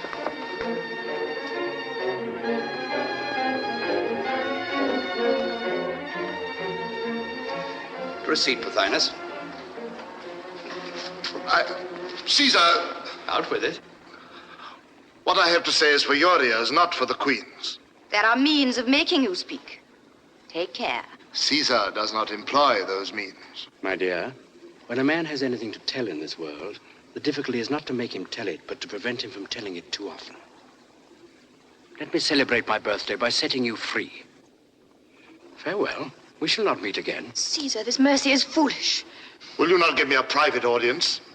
Your life may depend on it. Ho there, guard. Pass the prisoner out. He's released. Now, over you. You've lost your chance. I will speak. You see, torture wouldn't have wrung a word from him. Caesar, you have taught Cleopatra the arts by which the Romans govern the world. Alas, my friend, they cannot even govern themselves. What then? What then? Are you so besotted with her beauty that you do not see that she is impatient to reign in Egypt alone, and that her heart is set on your departure? Liar! What? Protestations? Contradictions? No, I do not deign to contradict. Let him talk. From her own lips I have heard it. You are to be her cat's paw. You are to tear the crown from her brother's head and set it on her own, delivering us all into her hand, delivering yourself also. And then Caesar can return to Rome, or depart through the gate of death, which is nearer and surer. Well, and is not this very natural? Natural? Then you do not resent treachery? Resent? Well, thou foolish Egyptian, what have I to do with resentment? Do I resent the wind when it chills me? Or the night when it makes me stumble in the darkness? Tell me such a story as this is to tell me that the sun will rise tomorrow. But it is false, I swear it. It is true. Though you swore it 1,000 times and believed all you swore.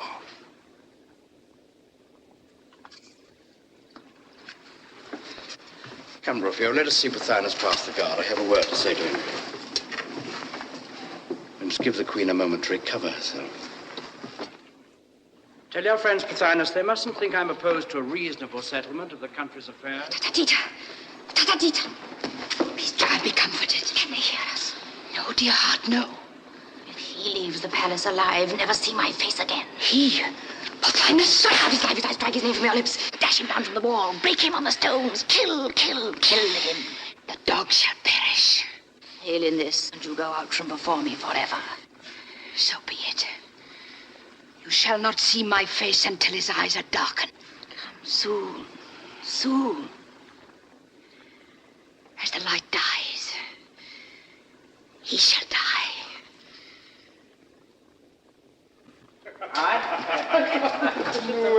So you come back to me, Caesar. I thought you were angry. Welcome, Apollodorus. Cleopatra grows more womanly beautiful from week to week. Truth, Apollodorus? Far, far short of the truth. When Rufio threw a pearl into the sea, Caesar fished up a dime. Caesar fished up a touch of rheumatism. Come on, for dinner. Yes, dinner. I've ordered such a dinner for you, Caesar. What are we to have? Peacock's brains. Peacock's brains, Apollodorus. Not for me. I prefer Nightingale's tongue. Roast boar, Rufio. Ah, good. What has become of my leathern cushion? I've got new ones for you, Caesar. These cushions, Caesar, are of Maltese gauze stuffed with rose leaves. Rose leaves? Am I a caterpillar? Oh, what a shame, my new cushion. What shall we serve to whet Caesar's appetite? Any oysters? Assuredly. British oysters? British oysters, of course. Oysters, then. Sea hedgehogs for me. Have we nothing solid to begin with? Field fares with asparagus. Fattened fowls, Rufio. Have some fattened fowls. Aye, that'll do. Field fares for me. Caesar will deign to choose his wine, Sicilian, Tuscan, Macedonian, Chianti. All Greek. Try the Sicilian, Caesar. Bring me my barley water. Bring me my Falernian. It's a waste of time giving you dinner, Caesar. My scullions would not condescend to your diet. Well, let's try the Falernian. But when I return to Rome, I shall make laws against these extravagances. I will even get the laws carried out. Never mind. Today you are to be like other people. Idle, luxurious, and kind. Well. For once I will sacrifice my comfort. There. So now you're satisfied.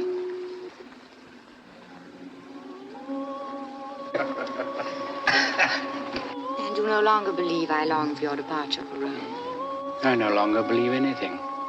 My brains are asleep. Besides, who knows whether I shall return to Rome? Huh? What? 1 year of Rome is like another, except that I grow older. It's no better here in Egypt. The old men, when they're tired of life, say, we have seen everything except the source of the Nile. Why not see that? Cleopatra, will you come with me and drag the flood to its cradle, in the heart of the regions of mystery? Shall I make you a new kingdom and build you a holy city there in the great unknown? Yes, you shall.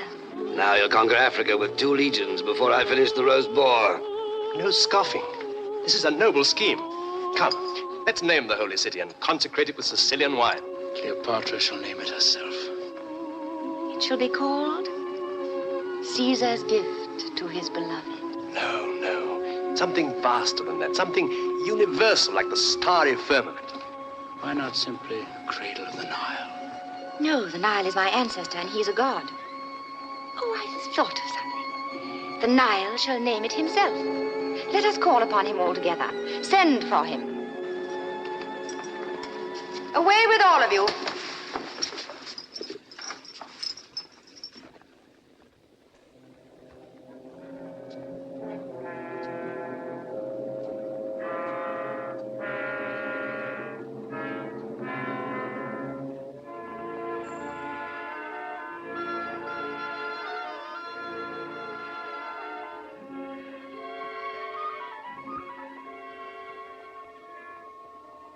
Go, I am a priestess and have power to take your charge from you.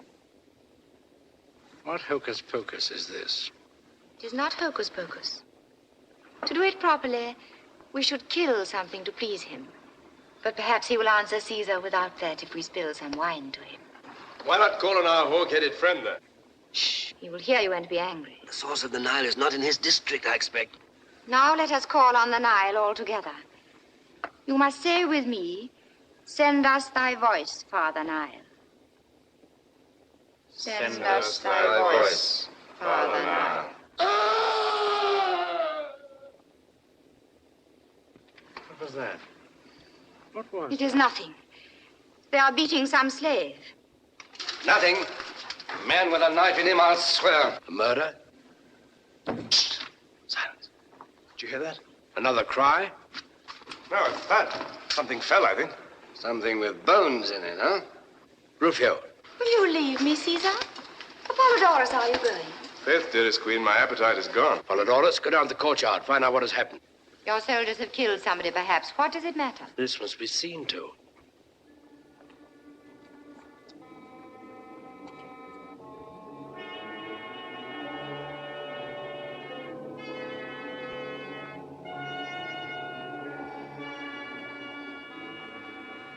Is she drunk? Not with wine.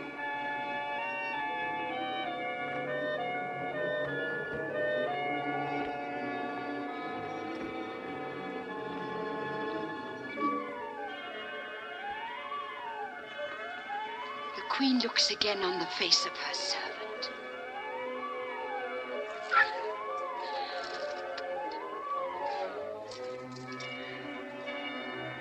There's some mischief between those two.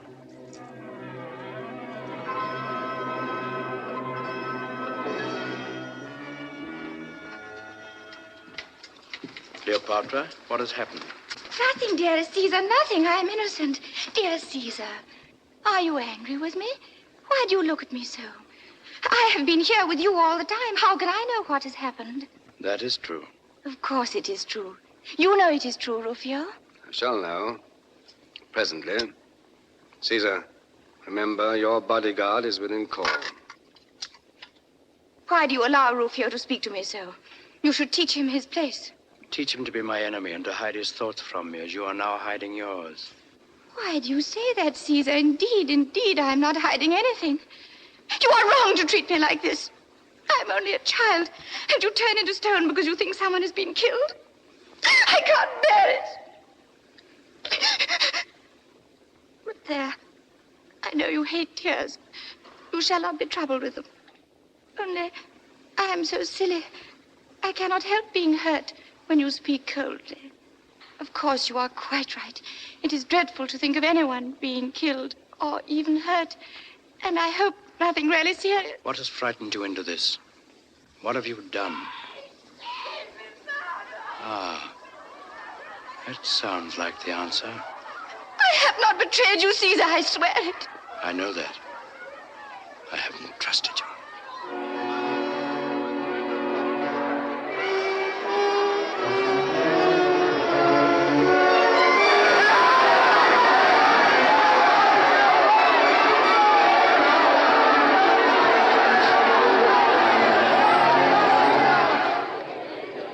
Town's gone mad, I think. They're for tearing the palace down and driving us into the sea straight away. We laid hold of this renegades. We were clearing them out of the courtyard. Release him. What has offended the citizens, Lucius Septimius? What did you expect, Caesar? Pothinus was a favorite of theirs. What has happened to Pothinus? I set him free here but an hour ago. Did they not pass him out? Aye, through the gallery arch, 60 feet above ground, with 3 inches of steel in his ribs. He is as dead as Pompey. We are quits now as to killing. You and I. Assassinated. Our prisoner. Our guest. Rufio. Whoever did it was a wise man. And a friend of yours. But none of us had a hand in it. Now, it's no use frowning at me. He was slain by order of the Queen of Egypt. I am not Julius Caesar, the dreamer, who allows every slave to insult him. Rufio said I did well. Now the others shall judge of me, too. This Pothinus sought to make me conspire with him to betray Caesar. I refused, and he cursed me, and came privily to Caesar to accuse me of his own treachery. He insulted me, the queen, to my face. Caesar would not avenge me. He spoke him fair and set him free. Was I right to avenge myself? Speak, Lucius. I do not gainsay it. But you'll get little thanks for it from Caesar. Apollodorus, speak. Was I wrong? I have but one word of blame, most beautiful. You should have called on me, your knight, and in fair duel, I should have slain the slanderer. I will be judged by your very slave, Caesar.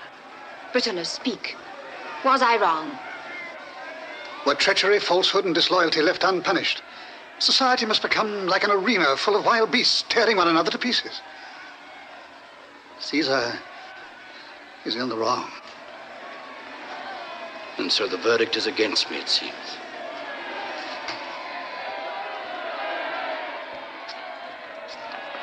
Listen to me, Caesar. If one man in all Alexandria can be found to say I did wrong, I swear to have myself crucified on the door of the palace by my own slaves. If one man in all the world can be found, now or forever, to know that you did wrong, that man will have either to conquer the world as I have or be crucified by it. Do you hear? These knockers at your gates are also believers in vengeance and in stabbing. You have slain their leader. It is right that they should slay you. And so to the end of history. Murder shall breed murder, always in the name of right and honor and peace, until the gods are tired of blood and create a race that can understand. Let the Queen of Egypt now give her orders for vengeance and take her measures for defense, for she has renounced Caesar. You will not desert me, Caesar. You will defend the palace. You have taken the powers of life and death upon you. I am only a dreamer. But they will kill me. Why not? In pity. Pity? What has it come to this so suddenly that nothing can save you but pity? Did it save Pothinus?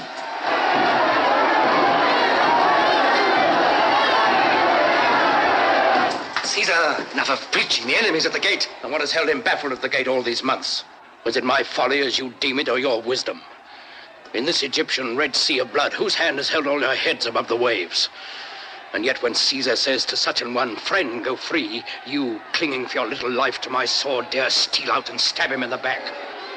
By the gods, I'm tempted to open my hand and let you all sink into the flood.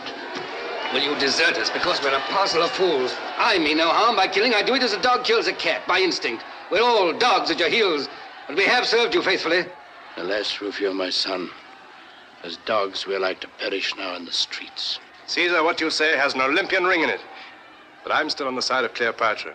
If we must die, she shall not want the devotion of a man's heart or the strength of a man's arm. But I do not want to die. Oh, ignoble. Ignoble. Hearken to me, Caesar. It may be ignoble, but I too mean to live as long as I can. Well, my friend, you are likely to outlive Caesar. Does Caesar despair? He who has never hoped can never despair. Caesar, in good or bad fortune, looks his fate in the face. Look it in the face now, and it will smile as it always has to Caesar. You presume to encourage me? I offer you my services. I will change sides, if you will have me. But at this point? At this point. Do you suppose Caesar is mad to trust you? I do not ask him to trust me until he is victorious. I ask for my life and a command in Caesar's army. And since Caesar is a fair dealer, I will pay in advance. Pay? How? With a piece of good news for you. What news? What news? What news did you say, my son Rufio? The relief has arrived. Mithridates and Pergamus is on the march. Is it not so, Lucius Septimius? He has taken Pelusium. Lucius, you are henceforth my officer. Rufio, the Egyptians must have sent every soldier from the city to prevent Mithridates crossing the Nile. There is nothing in the streets now but mob. It is so. Mithridates is marching by the great road to Memphis to cross above the Delta. Achilles will fight him there. Achilles shall fight Caesar there.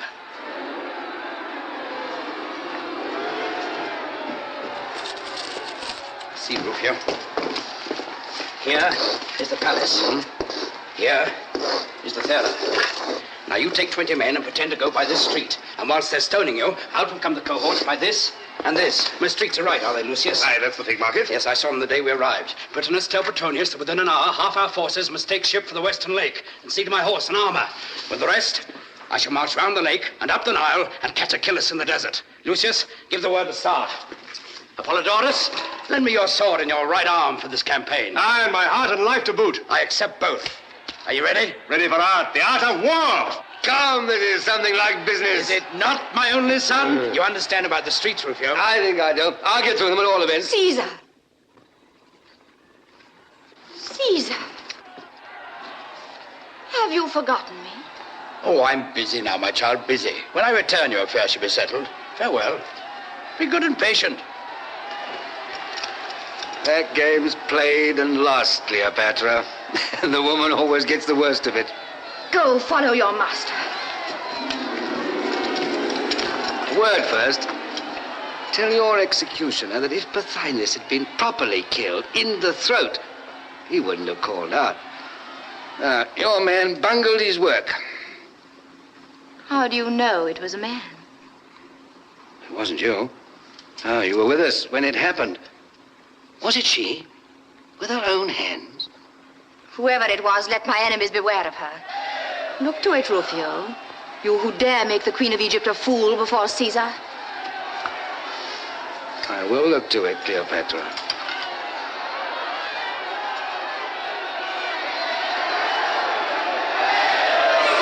Let's teach these Egyptians how to fight and how to run. Eh? And then, home to Rome!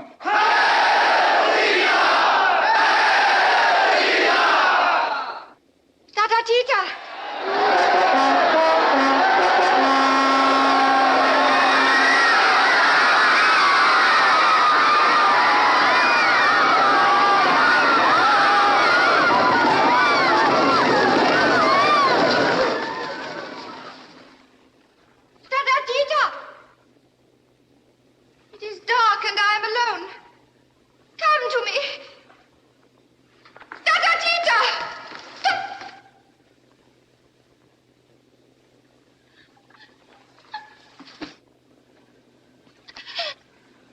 The queen looks again on the face of her servant.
Of whose genius you are the symbol.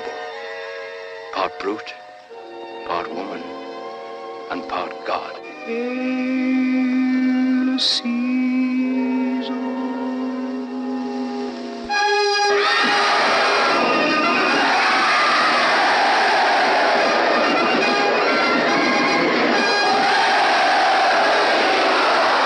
he comes.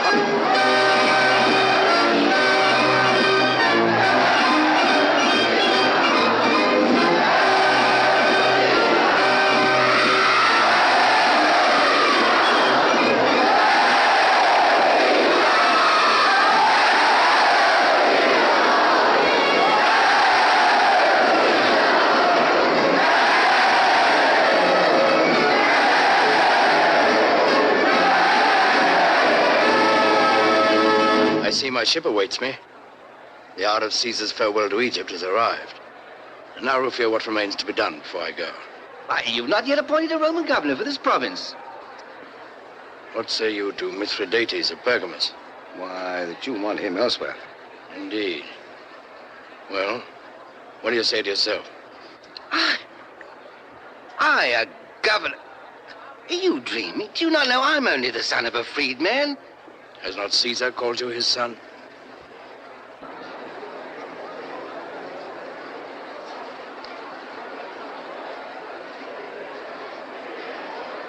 Peace a while there and hear me. Hear the service, quality, rank, and name of the Roman governor. By service, Caesar's shield. By quality, Caesar's friend. By rank, a Roman soldier. By name, Rufio.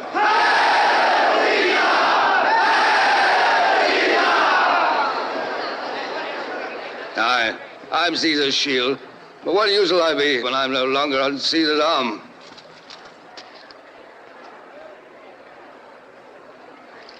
Where is that British islander of mine? Here, Caesar. And who bade you, pray, thrust yourself into the battle of the Delta, uttering the barbarous cries of your native land? Caesar, I ask you to excuse the language that escaped me in the heat of the moment. And how did you, who cannot swim, cross the canal with us when we stormed the camp? Caesar, I clung to the tail of your horse. These aren't the deeds of a slave, Britanus, but of a free man. Caesar, I was born free. But they call you Caesar's slave. Only as Caesar's slave have I found real freedom. Well said. Ungrateful that I am, I was about to set you free. But now I will not part with you for 1,000,000 talents.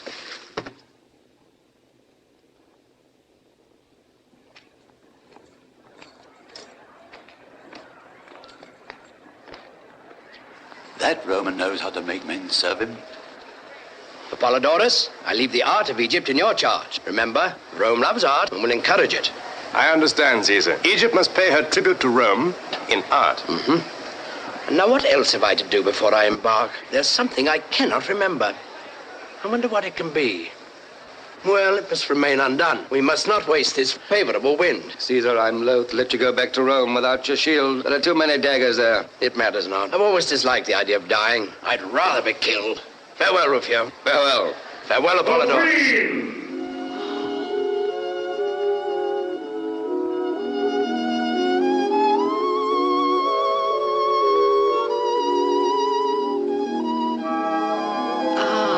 I knew there was something.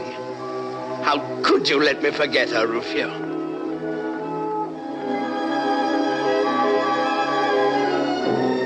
Has Cleopatra no part in this leave-taking? Had I gone without seeing you, I should never have forgiven myself. Is this mourning for me? No. Oh, that was thoughtless of me. It's for your brother. No. For whom, then? Ask the Roman governor whom you have left us. Rufio? Yes, Rufio. He who is to rule in Caesar's name, in Caesar's way, according to Caesar's boasted laws of life. He's to rule as he can, Cleopatra. He's taken the work upon him and will do it in his own way. Not in your way, then. Without punishment, without revenge, without judgment.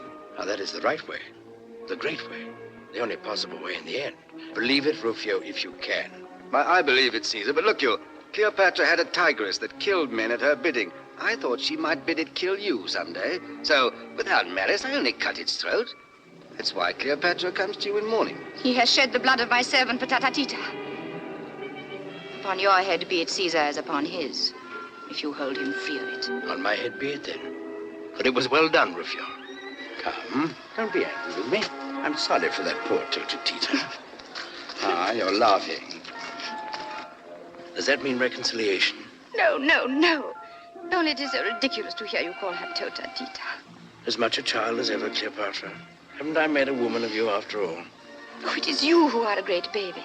You make me seem silly because you will not behave seriously. But you have treated me badly, and I do not forgive you. Bid me farewell. I will not. I will send you a beautiful present from Rome. Beauty from Rome to Egypt, indeed. What can Rome give me that Egypt cannot give me? That's true, Caesar. If the present is to be really beautiful, I shall have to buy it for you in Alexandria.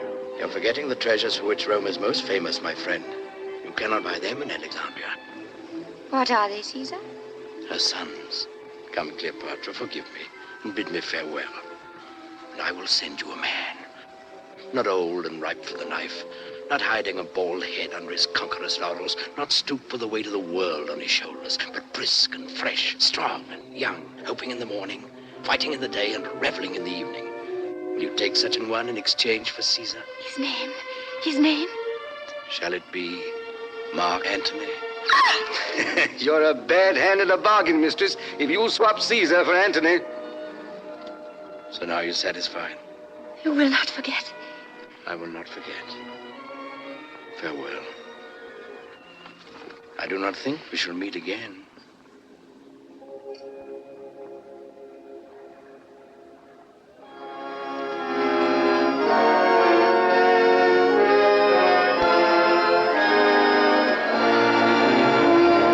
Hail and farewell!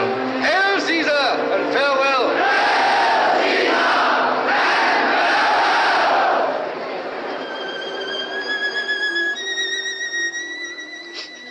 Oh, no tears, dearest queen. They stab your servant to the heart. He will return someday. I hope not. But I can't help crying. Just the same.